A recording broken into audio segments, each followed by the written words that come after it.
Ding-Gukesh match will have surprises in store. Rapport. Bengaluru, Ding-Gukesh has a World Championship match to play in 2 months. He has dropped out of the top 20 in the world in the live ratings and hasn't had a classical win in months.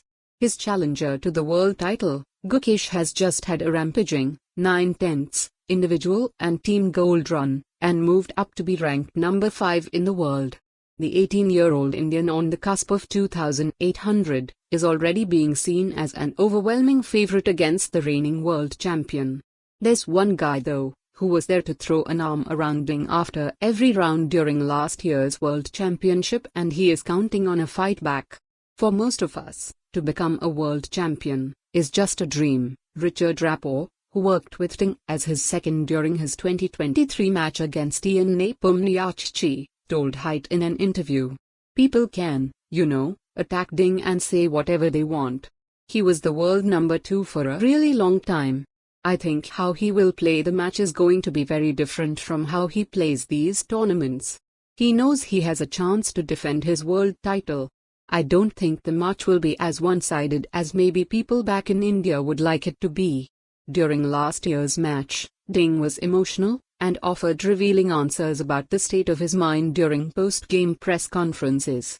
He was never ahead on scores until the end of the final game, which won him the title. I've met champions, but I don't think from these current times, many could have pulled off what Ding did last time. It definitely shows character. That's why I think even though he has not been in great form for a very long time, while Gukesh has been in great shape, the match will have surprises in store for us. As second, the Hungarian GM calls his experience weirdly draining, but one that he found himself missing later. You are invested and you really care, and it's weirdly draining, demanding, and stressful, but when it was over, I have been kind of missing it. So, for me it's a very strange emotion when I think about the match.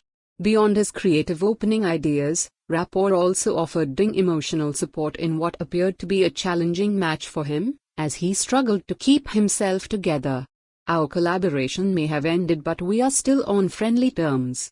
The one memory that's always going to stay with me is the lead up to the win. The drum roll.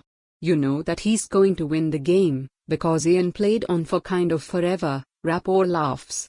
Ding was kind of under pressure in that game, and then he played actually reasonably well and he consolidated that, and we were all like, oh, shit, this is going to blitz. And then he played RG6. Overall, it was not the most insane risk of all time, but he just had it in him to play on, after suffering so much with black in the match. This time, he says. For more on this story, visit the news article link.